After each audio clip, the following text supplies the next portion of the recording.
guys? Welcome back to the show.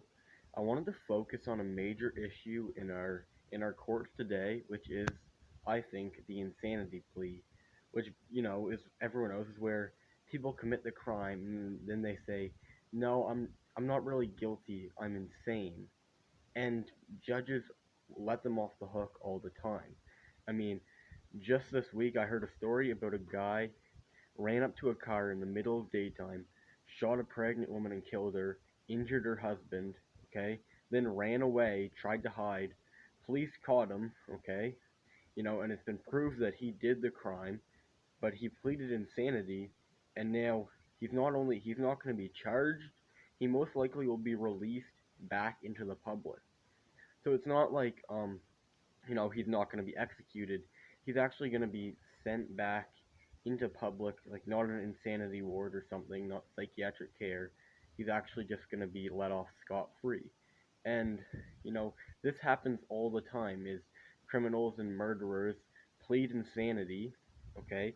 And because most states have, you can plead the insanity plea, a lot of them get off scot free, and it's dangerous. It's a huge danger to our society because then they're just going to go back and do it again.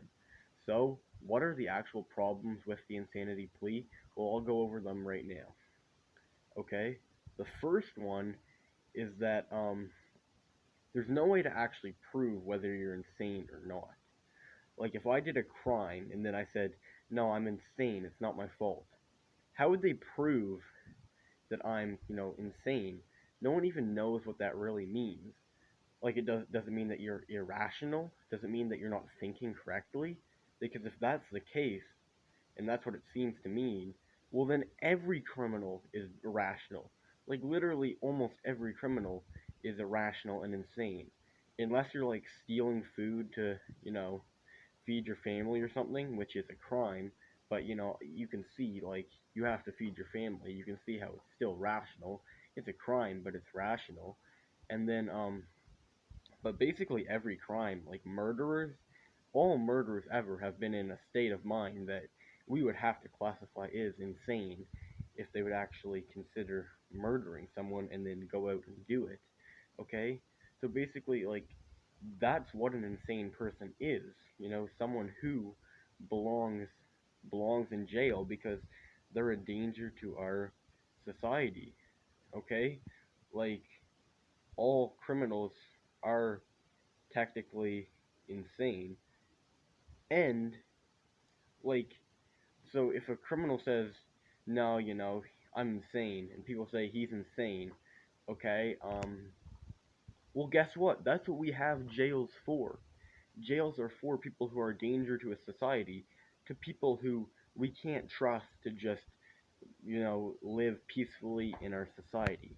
Like, it's actually crazy. Like, a guy murders two people, and then they say, don't worry, he did it because he's insane.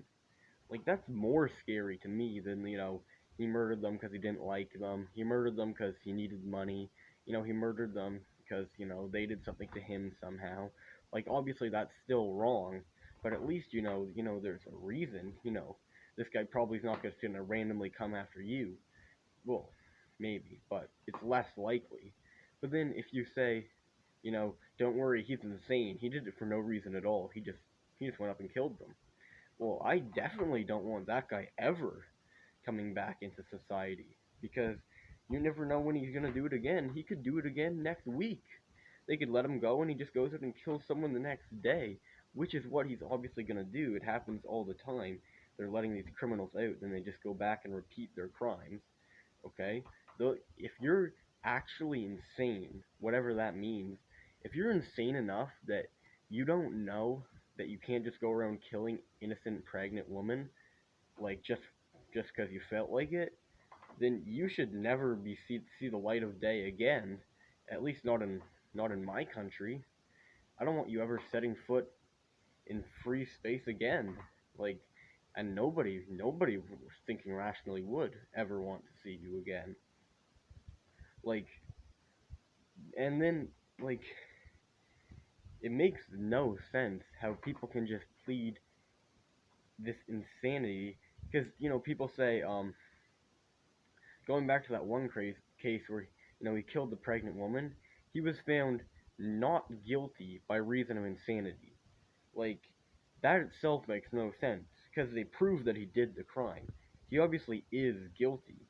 So, he's pleading insanity, which they let him have, but you can't say no, he's not guilty. Like, someone did the crime, the someone who did the crime was him. He is guilty of committing the crime. There's no doubt about it. So to say that he is not guilty is more insane than he is. Like like and states can abolish this. The Supreme Court ruled in 2020 because there are like a couple states that don't have the insanity plea that states can legally abolish this. There's no right they found, and which there obviously isn't, to just kill people because you're insane or whatever. Like, obviously not. You'd think that that would be self-evident, but for some people it isn't, I guess. So states can vote on this, and there's no reason why, at the very least, every red state should abolish the insanity plea, because it is itself insane. Okay, this is one of my, this is a big danger to our society. Is there people who are literally just walking around who are literally murderers, and they themselves say are insane, so insane that they don't even know you shouldn't just murder people, and we're letting them just walk around the street. Like, you could just be walking down the street, and that the guy on your right is an insane murderer, and he's just been let free by the state, or by the whatever, by the judges. If this is something we definitely have to get rid of, and I think you should be pressuring your government, wherever state you live in, or wherever you live, to get rid of this insanity plea. I don't know exactly how the best way to go about it is, but I think it's something that more top conservative voices should be talking about and getting rid of. And it'll make all places a lot safer if everywhere got rid of the insanity plea. Okay, that'll do it for the show today. Talk to you next time. Godspeed.